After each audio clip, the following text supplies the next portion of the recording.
السلام عليكم ورحمة الله. الآن نشرح لكم طريقة كيف تفتح الباب في حالة أن المفتاح ضاع أو خرجت من الشقة وسكر عليك الباب والمفتاح بالداخل. طرق كثيرة، يعني عندك الباب مغلق ما تقدر تفكه. إيش الطريقة؟ إحنا الآن بنشرح لكم الطريقة خطوة خطوة بإذن الله تعالى.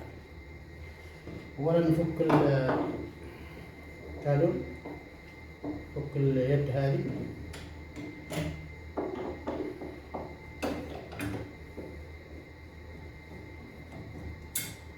هذا الباب جينا نفكه، لقينا انه ما في الا مفتاح مغلق من جوا مسكر طبعا بين الغرفتين هذا.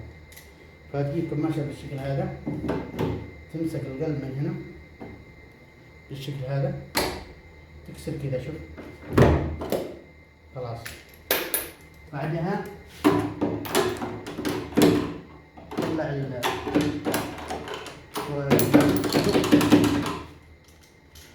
دقني اليمين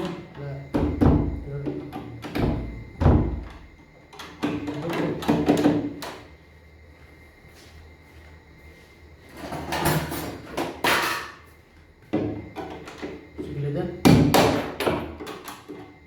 راح للنور. بعدها الخطوة الثانية في مسمار اللي بيمسك القلب جوا. لما تجيب القلب الجديد ما يركب، يدق، شوف لا تجيب من هذا، حاول ندق المسمار هذا لشيء تحت.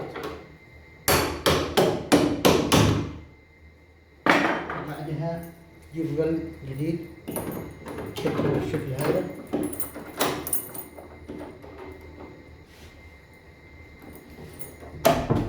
بذلك يتم فتح الباب.